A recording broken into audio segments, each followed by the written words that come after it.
Seorang kepala negara sekaligus kepala pemerintahan berijazah palsu. Jika hal ini benar, maka jelas ijazah palsu Joko Widodo adalah bencana besar sekaligus aib yang sangat memalukan bagi bangsa Indonesia. Aib yang bukan saja akan mempermalukan bangsa Indonesia di mata dunia, tetapi juga mempermalukan segenap rakyat Indonesia serta seluruh generasi penerus setelahnya. Bangsa Indonesia tidak boleh mewarisi legasi sejarah pernah memiliki presiden berijazah palsu. Karena itulah masalah ijazah palsu ini harus dituntaskan.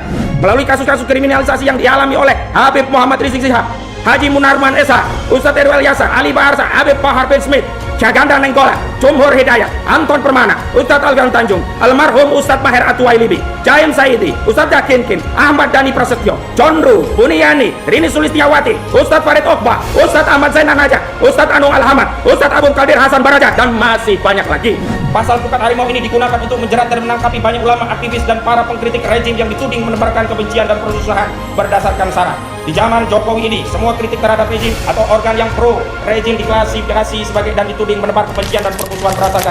Bismillahirrahmanirrahim. Assalamualaikum warahmatullahi wabarakatuh. Waalaikumsalam warahmatullahi wabarakatuh. Kepada Yang Mulia Majelis Hakim Pengadilan Negeri Surakarta, perkara nomor 318/Pitsus/2002/PNSKT atas nama terdakwa Sugi Nur Harja alias Gus Nur di Surakarta. Majelis Hakim yang kami muliakan, saudara penuntut umum yang kami hormati, hadirin sekalian yang kami banggakan. Kami awali risalah pembelaan ini dengan mengutip firman Allah Subhanahu wa taala. A'udzubillahi minasyaitonir rajim. Innallaha ya'murukum an tu'addul amanati ila ahliha wa idza hakamtum bainan nasi an tahkumu bil 'adl. Innallaha ni'ma ya'izukum bihi innallaha kana sami'an basira. Sesungguhnya Allah menyuruhmu menyampaikan amanah kepada yang berhak menerimanya, dan apabila kamu menetapkan hukum di antara manusia, hendaknya kamu menetapkannya dengan adil. Sesungguhnya Allah sebaik-baik yang memberi pengajaran kepadamu. Sungguh Allah Maha mendengar lagi Maha melihat. An-Nur An-Nisa 58. Ya ayyuhalladzina amanu kunu qawwamina bil qisti syuhada'a lillahi walau ala anfusikum awil walidaini wal aqrabina iyakun ghaniyan aw fakiran fallahu aula bihima fala tattabi'ul hawa an ta'dilu wa in talu aw tu'ridu fa innallaha kana bima ta'maluna khabira.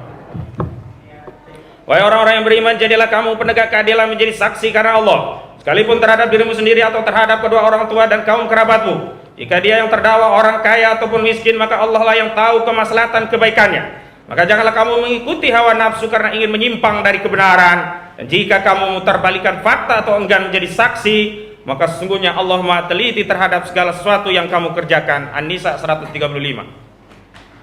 Ya ayyuhalladzina amanu kunu qawwamina lillahi syuhada'a bil qisti wa la tajrimannakum sana'anu qaumin ala alla ta'dilu i'dilu wa aqrabu littaqwa wa taqullaha innallaha khabirum bima ta'malun.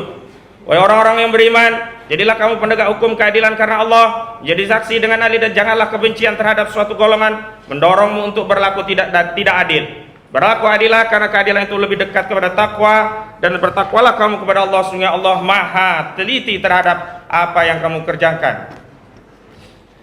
Qul amara rabbi bil qisti wa aqimu wujuhakum 'inda kulli masjidi wad'uhu mukhlisin kama bada'akum ta'uduna fariqan hada wa fariqan haqqan 'alaihim dhalalatu innahum takhadhu syayatina awliya'a min dunillahi wa yahsabuna annahum muhtadun. Katakanlah, Tuhanku menyuruhku berlaku adil, dan hadapkanlah wajahmu kepada Allah pada setiap sholat, dan sembahlah Dia dengan mengikhlaskan ibadah semata-mata hanya karena kepadanya. Kamu akan dikembalikan kepadanya sebagaimana kamu diciptakan semula. Sebagian diberinya petunjuk dan sebagian lagi pasti disesatkan bagi mereka. Mereka menjadikan setan-setan sebagai pelindung selain Allah, dan mereka mengira bahwa mereka mendapat petunjuk. Al-A'raf 29-30. Wa min khalaqana ummatu yahduna bil haqqi wa bihi ya'dilun. Dan di antara orang-orang yang telah kami ciptakan ada umat yang memberi petunjuk dengan dasar kebenaran, dan dengan itu pula mereka berlaku adil. Al-A'raf 181. Wa daraballahu masalan rajulaini ahaduhuma abakum la yaqdiru ala syai'in wa kullu ala maulahu ay aman yu'ajjihu la ya'ti bi khairin hal yastawi huwa wa man ya'muru bil adli wa huwa ala siratim mustaqim. Dan Allah membuat perumahan dengan dua orang laki-laki, satunya adalah seorang bisu yang tidak mampu membuat sesuatu dan dia menjadikan beban penanggungnya. Kemana saja disuruh oleh penanggungnya itu dia sama sekali tidak dapat mendatangkan suatu kebaikan. Apakah sama orang itu dengan orang yang menyuruh membuat keadilan dan dia berada di jalan yang lurus? An-Nahl 76.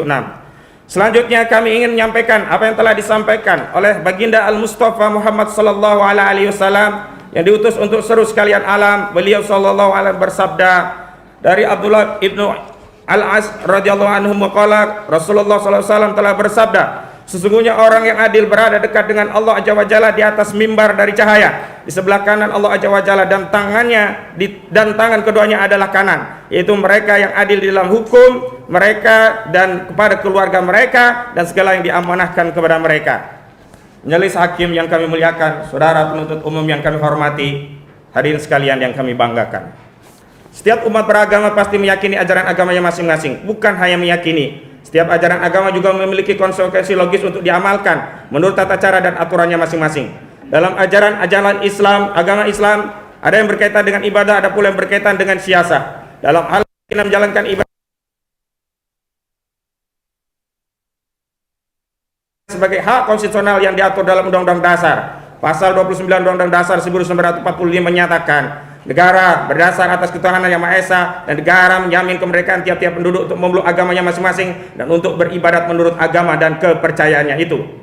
Berdakwah dalam ajaran agama Islam adalah ibadah. Perintah dakwah termasuk dalamnya tidak boleh diam ketika melihat kemungkaran. Dalam hal ini Rasulullah sallallahu alaihi wasallam bersabda, An Abi Sa'id Al-Khudri radhiyallahu anhu qala, sami'tu Rasulullah sallallahu alaihi wasallam yaqul, man ra'a minkum munkaran falyughayyirhu bi yadihi, fa illam yastati fa bi lisanihi, fa illam yastati fa bi qalbihi, wa dzalika adhaful iman. Dari Abu Sa'id Al-Khudri radhiyallahu anhu qala, dia berkata, aku mendengar Rasulullah sallallahu alaihi wasallam bersabda, barang siapa di antara kalian melihat kemungkaran, hendaklah dia ubah dengan tangannya. Bila dia tidak mampu, hendaklah dia ubah dengan lisannya. Bila ia tidak mampu dengan hendaknya ia ingkari dengan hatinya, dan inilah selemah-lemahnya iman. Hadis riwayat Muslim. Ketika beredar kabar tentang palsunya ijazah Presiden Joko Widodo, terdakwa Sugi Nur Harja alias Gus Dur menilai hal ini jelas-jelas sebuah kemungkaran. Bagaimana mungkin seorang kepala negara sekaligus kepala pemerintahan beri ijazah palsu? Jika hal ini benar, maka jelas ijazah palsu Joko Widodo adalah bencana besar sekaligus aib yang sangat memalukan bagi bangsa Indonesia. Aib yang bukan saja akan mempermalukan bangsa Indonesia di mata dunia, tetapi juga mempermalukan segenap rakyat Indonesia serta seluruh generasi penerus setelahnya. Bangsa Indonesia tidak boleh mewarisi legasi sejarah pernah memiliki presiden berijazah palsu. Karena itulah masalah ijazah palsu ini harus dituntaskan. Terdakwa mulai mencari tahu siapa sebenarnya terdakwa Bambang Trimulyono dalam berkas terpisah yang dalam berbagai platform sosial media videonya banyak beredar menerangkan ijazah SD, SMP, SMA hingga S1 Joko Widodo palsu. Bahkan Bambang Trimulyono menulis buku dengan judul Jokowi Undercover. Melalui buku inilah detail kepalsuan ijazah Joko Widodo ditulis oleh Bambang Trimulyono. Lalu mulailah dengan berbagai cara terdakwa Sugi Nur Harja berusaha mencari tahu siapa Bambang Trimulyono. Berusaha mencari kontak nomor HP-nya hingga akhirnya dapat bertemu. Setelah bertemu tentu saja terdakwa Gus Dur tidak mempercayai tuduhan ijazah Joko Widodo palsu. Terdakwa berusaha mengorek dasar, alasan dan bukti-bukti bahwa ijazah Joko Widodo palsu. Terdakwa Bambang Trimulyono dalam berkas terpisah menjelaskan kepada terdakwa Sugi Nur Harja alias Gus Dur tentang kepalsuan ijazah Joko Widodo yang rinciannya juga dapat dibaca dalam buku Jokowi Undercover 2 dengan tema Lelaki Berijazah Palsu. Untuk menambah keyakinan, memastikan apa yang disampaikan oleh Bambang Trimulyono baik secara lisan maupun tulisan benar, untuk mendapatkan keyakinan bahwa Bambang Trimulyono tidak berbohong, maka terdakwa Gus Dur meminta Bambang Trimulyono untuk bersumpah mubahalah. Maka terjadilah mubahalah Bambang Trimulyono yang dibimbing oleh terdakwa Sugi Nur Harja alias Gus Dur. Namun sumpah mubahalah inilah yang oleh penyidik Barreskrim Mabes Polri dituduh telah menodai agama. Tuduhan yang sangat mengada-ngada. Bagaimana mungkin orang yang mengimani Islam, mengamalkan ajaran Islam dituduh telah menodai agama? Tidak ingin dikaitkan dengan kasus ijazah palsu yang saat itu sedang digugat oleh terdakwa Bambang Trimulyono dalam berkas terpisah. Penyidik Direktorat Tindak Pidana Cyber Barreskrim Polri memastikan kasus yang disidik hanya terkait mubahalah yang disidik dengan pasal 156 AKUHP tentang penodaan agama. Pemberitaan di media melalui Kabak Pedum Polri juga lebih menekankan pada kasus penodaan agama dan kabar bohong. Namun faktanya, setelah disediakan ternyata terdakwa Sugi Nur Harja alias Gus Dur didakwa dengan pasal berlapis, yaitu dugaan tidak pidana melakukan dan atau turut serta melakukan perbuatan tidak pidana setiap orang dengan sengaja dan tanpa hak menyebarkan informasi yang ditujukan untuk menimbulkan rasa kebencian atau pemusuhan individu dan atau kelompok masyarakat tertentu berdasarkan suku, agama, ras, dan antar golongan atau sara, dan atau dengan sengaja di muka umum mengeluarkan perasaan atau melakukan perbuatan yang pada pokoknya bersifat permusuhan, penyalahgunaan dan atau penodaan terhadap suatu agama yang dianut di Indonesia, dan atau barang siapa dengan menyiarkan berita atau pemberitaan bohong dengan sengaja menerbitkan keonaran di kalangan rakyat, dan atau barang siapa menyiarkan suatu berita atau mengeluarkan pemberitahuan yang dapat menerbitkan keonaran di kalangan rakyat, sedangkan ia patut dapat menyangka bahwa berita atau pemberitaan itu adalah bohong, dan atau barang siapa menyiarkan kabar yang tidak pasti atau kabar yang berkelebihan atau yang tidak lengkap, sedangkan ia mengerti tidak-tidaknya patut menduga bahwa kabar demikian akan dapat mudah dapat menerbitkan keonaran di kalangan masyarakat, di kalangan rakyat sebagaimana dimaksud dalam rumusan pasal 45A ayat 2 junto pasal 28A pasal 28 ayat 2 Undang-Undang Nomor 19 Tahun 2016 tentang perubahan Undang-Undang Nomor 11 Tahun 2008 tentang ITE, dan atau pasal 156A huruf A KUHP, dan atau pasal 14 ayat 1 Undang-Undang Nomor 1 Tahun 1946 tentang peraturan hukum pidana, dan atau pasal 14 ayat 2 Undang-Undang Nomor 1 Tahun 1946 tentang peraturan hukum pidana, dan atau pasal 15 Undang-Undang Nomor 1 Tahun 1946 tentang peraturan hukum pidana junto pasal 55 ayat 1 ke 1 KUHP. Dan pada kenyataannya, pemeriksaan saksi-saksi, bukti-bukti, ahli dan berbagai fakta persidangan telah memeriksa berbagai fakta terkait ijazah Joko Widodo, baik ijazah SD, SMP, SMA, namun minus ijazah S1 yang konon terdakwa Bambang Trimbulyono dalam berkas terpisah menyatakan Jokowi tidak pernah lulus dari Universitas Gadjah Mada. Fakta persidangan inilah yang telah mengkonfirmasi bahwa masalah utama yang menjadi materi muatan perkara adalah masalah ijazah palsu Jokowi yang sebelumnya oleh penyidik Barreskrim disebut tidak terkait ijazah palsu, melainkan hanya terkait kasus penodaan agama Mubahalah Gus Nur. Majelis hakim yang kami muliakan, saudara penuntut umum yang kami hormati, hadirin sekalian yang kami banggakan. Sesungguhnya bagi siapapun yang mengindra proses penegakan hukum di negeri ini, baik ia dari kalangan awam, apalagi jika ia berpendidikan, akan mendapati hukum tidak lagi menjadi sarana untuk memperoleh dan menegakkan keadilan. Hukum telah menjadi alat kekuasaan untuk membela kaum tertentu dan menindas kaum yang lain. Fenomena hukum tajam ke bawah, tumpul ke atas, tajam kepada siapapun yang mengkritik kezaliman rejim, namun tumpul terhadap rejim dan para pendukungnya adalah fakta umum yang tidak terbantahkan. Konfirmasinya diantaranya dapat dibuktikan melalui kasus-kasus kriminalisasi yang dialami oleh Habib Muhammad Rizik Syihab. Kami ulangi, melalui kasus-kasus kriminalisasi yang dialami oleh Habib Muhammad Rizik Syihab, Haji Munarman Esa, Ustadz Erwel Yasa, Ali Baharsa, Habib Bahar bin Smith, Syahganda Nenggolan, Jumhur Hidayat, Anton Permana, Ustadz Alfian Tanjung, almarhum Ustadz Maher Atuwailibi, Jaim Saidi, Ustadz Yakinkin, Ahmad Dhani Prasetyo, Condro, Buniyani, Rini Sulistiawati, Ustadz Farid Okbah, Ustadz Ahmad Zainal Najah, Ustadz Anung Alhamad, Ustadz Abdul Qadir Hasan Baraja, dan masih banyak lagi. Terdakwa Sugi Nur Harja alias Gus Dur sendiri hingga saat ini sudah 4 kali dikriminalisasi. Pertama, di Pengadilan Negeri Surabaya. Kedua, di Pengadilan Negeri Palu. Ketiga, di Pengadilan Negeri Jakarta Selatan. Dan saat ini keempat, di Pengadilan Negeri Surakarta. Sementara pada saat yang sama, gerombolan penebar kebencian dan perusuhan berdasarkan sara, para penebar fitnah, pemecah belah kohesi sosial masyarakat, para penista agama seperti Ade Armando, Abu Janda, Sukmawati, Cornelis, Victor Leskodat, Denny Siregar, Sikribo, hingga hari ini tidak pernah diproses dan sebagian kasusnya tidak pernah masuk ke persidangan. Bahkan orang seperti Abu Janda sampai menantang siapapun yang bisa memprosesnya, seolah sedang mendemonstrasikan penghinaan kinerja aparat penegak hukum di negeri ini. Koruptor Jiwasraya dibebaskan, kasus Bank Senturi mengambang, bahkan skandal BLBI yang telah menetapkan terpidana Saprudin Tumenggung dibebaskan. Samsul Nur Salim dan Ece Nur Salim dicabut status tersangkanya. Berbagai kasus besar di negeri yang jelas-jelas merugikan rakyat tidak diproses secara hukum. Asas hukum yang equal, transparan, imparsial, akuntabel, dan adil sulit ditemui pada ranah praksis. Semua teori hukum jungkir balik. Tak ada makna penegakan hukum yang hakiki kecuali praktik penyalahgunaan kekuasaan. Saya ulangi, tak ada makna penegakan hukum yang hakiki kecuali praktik penyalahgunaan kekuasaan melalui sarana hukum untuk mengkibiri setiap kritik dan ujaran berbeda dari pihak-pihak yang kontra terhadap penguasa zalim.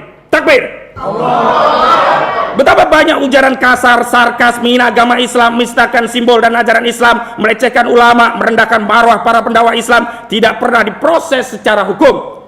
Padahal laporan dan aduan telah dilayangkan kepada aparat penegak hukum. Hukum ketika berhadapan dengan umat Islam menjadi represif, namun tak bertaji ketika menghadapi para penghina agama Islam. Pada saat yang sama, sengkarutnya persoalan negeri ini yang diakibatkan oleh pelanggaran hukum yang nyata, seperti kasus korupsi, kejahatan narkoba, money laundry, kejahatan perdagangan orang, kejahatan pembalakan hutan, kejahatan pencucian uang hingga 300 bahkan 349 triliun di Kemenkeu. Kejahatan korupsi Jiwasraya, korupsi di lingkungan BUMN, korupsi di berbagai lini institusi negara, baik legislatif, eksekutif, hingga yudikatif, tak mendapat perhatian serius dari aparat penegak hukum. Aparat justru sibuk mengawasi aktivitas kebebasan masyarakat melalui pendapat di muka umum yang menjadi hak konstitusional setiap warga negara, khususnya menggunakan sarana sosial media. Undang-Undang Nomor 11 Tahun 2008 yang kemudian diubah dengan Undang-Undang Nomor 19 Tahun 2016 tentang perubahan Undang-Undang 11 Tahun 2008 tentang informasi dan transaksi elektronik, seyogyanya dibentuk dan digunakan sebagai payung hukum untuk menghadapi kejahatan ekonomi melalui sarana transaksi dan informasi transaksi elektronik. Namun di era Jokowi ini, Undang-Undang ITE ini telah bermutan menjadi undang-undang subversif, undang-undang yang represif, undang-undang yang digunakan untuk membungkam setiap ujaran kritis rakyat terhadap penguasa atau kepada pihak-pihak yang berlaku zalim terhadap elemen masyarakat lainnya. Izin yang mulia dilanjutkan oleh rekan kami.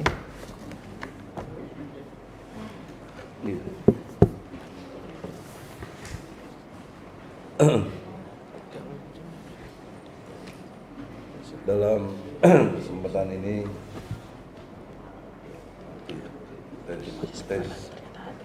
saya lanjutkan dalam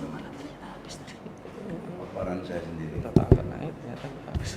yang berbasis ada di sini. Majelis Hakim yang saya hormati, juga jaksa penuntut umum yang saya hormati. Berbicara mengenai pembelaan tentu didasari oleh adanya dakwaan, kemudian tuntutan 10 tahun itu. Maka ketentuan hukum berbicara dengan sangat jelas. Pasal 143 KUHP mengenai dakwaan jaksa mesti lengkap, mesti cermat, dan mesti jelas. Apabila tidak lengkap, tidak cermat, tidak jelas, ayat 2-3-nya mengatakan batal demi hukum. Pernah kita sampaikan, tapi diprotes, itu dieksepsi. Kita tidak menempuh eksepsi karena pengalaman selalu eksepsi itu ditolak. Selalu. Saya pernah bela Gus Nur yang tahun 2001 ya. Oleh karena itu kita menempuh jalan terus. Karena kita juga ingin tahu endingnya sampai bagaimana persidangan ini. Di dalam konteks yang kita lihat semua, fakta sudah berbicara di persidangan. Data-data pendukungnya juga sudah berbicara dengan jelas. Maka kita perlu gunakan logika. Sekalipun tidak pakai iman, saudara Gus Nur, ya. Karena Anda menambahkan satu item iman. Itu penting buat kita yang beriman kepada Allah. Tapi kan banyak juga orang yang tidak beriman. Sesungguhnya kalau fakta dan logika digabung dengan data-data yang ada, dipikir secara objektif, sistematis, toleran, jujur, benar, adil, walaupun dia nggak beriman, akan sampai kepada nilai-nilai keadilan itu sendiri. Jadi pertanyaan seriusnya dalam konteks pembelaan ini pada jaksa, pada majelis hakim, apakah kita tidak menyaksikan Apakah kita tidak mengalami? Apakah kita tidak melakukan perdebatan yang sangat serius tentang dakwaan jaksa yang tidak lengkap, tidak jelas, ya. Khususnya dikaitkan dengan ijazah palsunya Jokowi. Hingga hari ini, hingga mereka membacakan tuntutan dengan teganya 10 tahun tanpa ada kelengkapan, kejelasan dari dakwaannya itu. Tidak ada ijazah aslinya Jokowi, itu tidak ada, nggak pernah diperlihatkan di sini. Padahal itu yang kita minta. Maka bagaimana mungkin logikanya diteruskan menjadi tuntutan 10 tahun? Bagaimana logika itu bicara? Sekolah di mana kita ini? Maka oleh karena itu, dalam konteks pembelaan ini sebenarnya fakta sudah jelas. Kita sudah lalui 22 orang saksi, 5 saksi ahli dari pihak mereka, 17 saksi fakta. Tidak ada yang pernah lihat ijazah asli Jokowi. Ketika saya tanya dengan jaksa, ya, di depan persidangan, depan hakim, ketika maju ke depan, kenapa kok ajukan ijazah Jokowinya yang fotokopi, walaupun ada legalisir? Ya kami terimanya dari polisi cuma begini. Lo kok terima polisi dari begini? Kalau tidak lengkap, tidak jelas, mestinya dikembalikan, ditolak P19. Itu mekanisme kejaksaan yang kita pahami. Tapi kenapa diteruskan sampai ke pengadilan? Dan kita berdebat lagi dengan konteks ada saksi ahli dari kami, Rocky Gerung, dengan jelas menerangkan tentang kedunguan dari jaksa, ya. Dan jaksa tidak bisa melawan argumentasinya. Kan sebenarnya itu membuktikan satu konfirmasi dengan kedunguan yang ada, kemudian masuk di persidangan, bukan tidak mungkin. Tidak kurangi hormat yang mulia. Kita ini semua jadi dungu karena membahas dakwaan yang nggak lengkap, nggak jelas, tidak cermat. Diteruskan lagi. Nanti anehnya tidak mengurangi hormat juga Mas Dagian, tapi saya minta dengan sangat, jangan sampai hakim juga terpapar kedunguan ini kemudian memutuskan menghukum Gus Dur. Karena kalau sudah tuntutan 10 tahun, tidak mungkin untuk dituntut putusannya itu sepertiga dari, kurang dari itu, tidak bisa. Itu kan kita ngerti juga teori hukum itu. Mesti sekian tahun. Atau kalau hakim perlu betul Gus Dur, bebaskan Gus Dur. Maka oleh karena itu, saudara-saudara, di dalam kesempatan ini saya menekankan kepada hak pembelaan saya untuk Gus Dur ini seperti yang beliau sendiri sampaikan, 10 jam aja tidak boleh. Bahkan jangan pakai 10 jam. Sedetik pun menurut saya nggak boleh. Harusnya begitu. Tapi dia sudah menjalani sekian bulan, 5 bulan lebih. Dan kita sudah minta berkali-kali penangguhan penahanan. Hakim tidak tergetar hatinya untuk mengabulkan. Nunggu persidangan. Persidangan ini sudah jelas. Dakwaan tidak jelas, dakwaan tidak lengkap, dakwaan tidak cermat. Kenapa diteruskan persidangan ini? Mestinya stop dengan putusan hakim batal demi hukum. Tapi faktanya sampai sekarang demikian. Maka oleh karena itu, ya, saya tidak punya otoritas apapun dalam konteks kekuasaan, tetapi dalam konteks keilmuan kita punya, dan kita bisa beradu argumentasi, dan tidak ada kekalahannya argumentasi kita. Tidak bermaksud menyombongkan diri, tetapi kita pasti kalah. Ilmu segudang banyak pun kalah dengan kekuasaan yang hakim pegang sekarang palunya itu. Apapun ilmu yang saya sampaikan, nothing. Diputus mau bersalah pun tidak masalah, karena takut ada Tuhan selain Allah. Dia berjabatannya, takut lain-lainnya, yang tidak takut justru kepada Allah. Tapi itulah satu proses yang ada. Maka oleh karena itu, kita melihatlah, menyaksikan sebagai satu kondisi objektif. Apakah nanti Pak Hakim tergetar juga hatinya, dapat hidayah atau tidak untuk membebaskan Gus Dur ini? Karena argumentasi sudah banyak, sudah semua ini status tebal gini juga ada. Jadi saya membaca juga malas, untuk apa baca? Pakai logika saja. Fakta sudah jelas, data sudah jelas. logikanya juga sudah jelas. Mestinya harusnya sudah diputuskan bebas. Saya kira itu saya tidak membaca karena konteksnya demikian. Jadi dilanjutkan aja sama Ahmad. Saya melanjutkan beberapa lembar nanti yang dilanjutkan ke Bang Damai. Awalnya Undang-Undang Nomor 11 Tahun 2008 tak terlalu masif menjadi perbincangan publik, kecuali pada kasus Prita Mulyasari pada zaman SBY. Undang-Undang ITE memangsa Prita Mulyasari yang menyebarkan komplainnya atas buruknya layanan rumah sakit swasta melalui surat elektronik email. Prita dituding mencemarkan institusi rumah sakit. Prita ditetapkan tersangka dan langsung ditahan. Saat itu ketentuan pasal 27 ayat 3 Undang-Undang ITE diancam dengan pidana 6 tahun penjara. Karenanya Prita ditahan mengingat pasal yang diancamkan pada Prita lebih dari 5 tahun penjara. Kasus ini terjadi karena adanya sengketa antar sesama rakyat, bukan rakyat berhadapan dengan penguasa. Pada tahun 2016, DPR merevisi Undang-Undang ITE dengan mengesahkan Undang-Undang Nomor 19 Tahun 2016 tentang perubahan Undang-Undang Nomor 11 Tahun 2008 tentang ITE. Di antara alasan perubahan adalah agar Undang-Undang ITE tidak diberlakukan secara represif. Ancaman pidana pasal fitnah dan pencemaran sebagaimana diatur dalam pasal 27 ayat 3 diturunkan dari 6 tahun menjadi 4 tahun sebagaimana dituangkan dalam ketentuan pasal 45 ayat 3 Undang-Undang ITE. Namun, meskipun Undang-Undang ITE telah berubah, Undang-Undang ITE di era rejim Jokowi hari ini bukan menjadi humanis, malah semakin represif. Ada tren baru kriminalisasi menggunakan Undang-Undang ITE. Padahal latar belakang terbitnya Undang-Undang ITE itu untuk mengatur transaksi ekonomi menggunakan sarana informasi dan transaksi elektronik.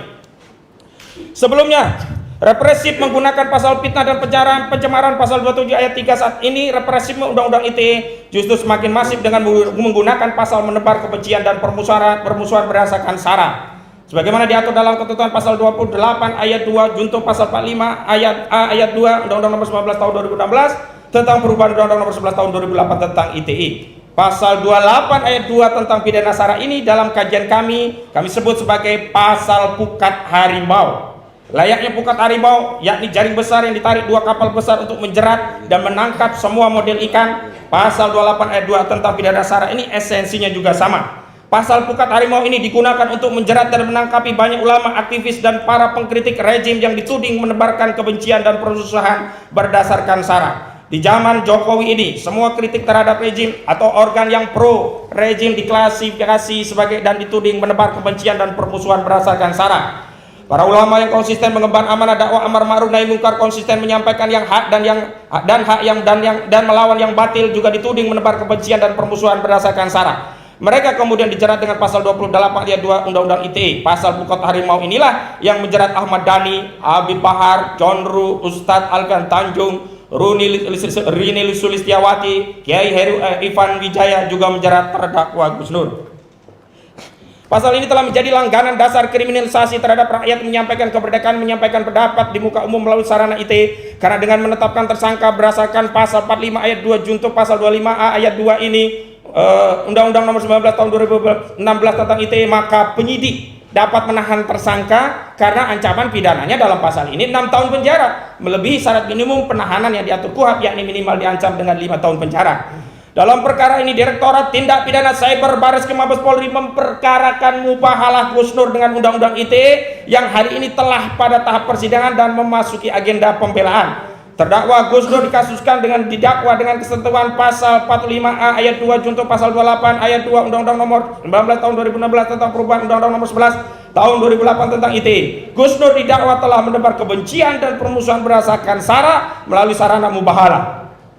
Walau akhirnya dalam tuntutannya saudara jaksa penuntut umum meyakini pasal ini tidak terbukti secara sah dan meyakinkan sehingga tidak menuntut terdakwa Gus Nur berdasarkan ketentuan pasal 45A ayat 2 junto pasal 25 ayat 2 Undang-Undang Nomor 19 Tahun 2016 tentang perubahan Undang-Undang Nomor 11 Tahun 2008 tentang ITE. Era selanjutnya modus operandi kriminalisasi rejim Jokowi adalah dengan menggunakan ketentuan pasal 14 ayat 1 Undang-Undang Nomor 1 Tahun 1946 tentang Peraturan Hukum Pidana dan atau pasal 14 ayat 2 Undang-Undang Nomor 1 Tahun 1946 tentang Peraturan Hukum Pidana dan atau pasal 15 Undang-Undang Nomor 1 Tahun 1946 tentang Peraturan Pidana. Setiap kritik, pendapat, dan perbedaan pandangan rakyat terhadap penguasa ditafsirkan sebagai kebohongan yang menerbitkan keonaran sehingga ditangkap dengan dalih telah menyebarkan kabar bohong, hoaks, dan menerbitkan keonaran di kalangan rakyat. Pasal ini juga menjadi langganan untuk mengkriminalisasi rakyat karena ancaman pidananya 10 tahun penjara. Dalam kasus ini terdakwa Gus Nur dituntut secara maksimum oleh saudara jaksa penuntut umum dengan 10 tahun penjara karena dianggap telah menyebarkan kabar bohong yang menerbitkan keonaran di kalangan rakyat secara bersama-sama sehingga dianggap terbukti secara sah dan meyakinkan telah memenuhi unsur pidana yang berdasarkan pasal 14 ayat 1 Undang-Undang Nomor 1 Tahun 1946 tentang Peraturan Hukum Pidana Junto pasal 55 ayat 1 ke 1 KUHP. Tuntutan yang mengkonfirmasi adanya kedunguan dan dendam persis sebagaimana dijelaskan ahli filsafat hukum dan HAM Rocky Gerung. Dungu karena menuntut ujaran ijazah palsu sebagai kebohongan, padahal jaksa tidak dapat menghadirkan 1 lembar pun ijazah asli milik Jokowi. Dendam karena jaksa menggunakan tuntutan maksimum yang tuntutan ini tidak pernah digunakan pada kasus manapun. Dalam kasus Jaksa Pinangki, jaksa korup, penuntut umum hanya menuntut 4 tahun penjara. Padahal Jaksa Pinangki jelas-jelas telah merugikan negara melakukan korupsi. Mungkin karena jiwa korsa dari korps kejaksaan, Pinangki hanya dituntut pidana 4 tahun, walaupun ancaman maksimumnya adalah 20 tahun penjara. Sementara pada kasus Gus Nur yang tidak merugikan negara, tidak merugikan rakyat, bahkan membuka cakrawala dan logika rakyat, justru dituntut 10 tahun penjara yang merupakan ancaman maksimum dari pasal 14 ayat 1 Undang-Undang Nomor 1 Tahun 1946 tentang Peraturan Hukum Pidana. Sejak awal kasus ini penuh dengan nuansa pesanan kekuasaan. Sekali lagi kami tegaskan, sejak awal kasus ini penuh dengan nuansa pesanan kekuasaan. Karena narasi awal dari kasus ini bukanlah kasus terkait ijazah palsu, melainkan kasus penodaan agama menggunakan sarana mubahalah. Adapun untuk kasus pasal penodaan agama yang sebelumnya telah digembar-gemborkan media karena ada rilis dari Barreskrim, menurut jaksa tidak terbukti secara sah dan meyakinkan dilakukan oleh Gus Nur. Hal mana terkonfirmasi dari tuntutan jaksa yang tidak menuntut terdakwa Gus Nur dengan ketentuan pasal 156A KUHP tentang penodaan agama. Hanya saja nama baik terdakwa sudah tercemar karena diedarkan kabarnya ke seantero negeri telah melakukan penistaan agama dengan sumpah mubahalah. Kabar terdakwa melakukan penodaan agama dengan sumpah mubahalah adalah kabar hoak, kabar bohong. Namun berdalih penyidikan kabar ini diedarkan oleh Mabes Polri kepada seluruh rakyat, menimbulkan keonaran di kalangan rakyat. Apakah dengan asas kesamaan hukum di muka hukum? Demi hukum, penyidik Barreskrim dan atau bagian Kabak Penum Polri juga harus ditangkap karena mengedarkan kabar bohong soal Gus Dur telah melakukan penodaan agama melalui mubahalah? Kami pikir hal ini adalah sesuatu yang yang mustahil. Hukum di negeri ini hanya tajam ke bawah, tumpul ke atas, tajam kepada rakyat kecil, namun tumpul kepada aparat dan penguasa.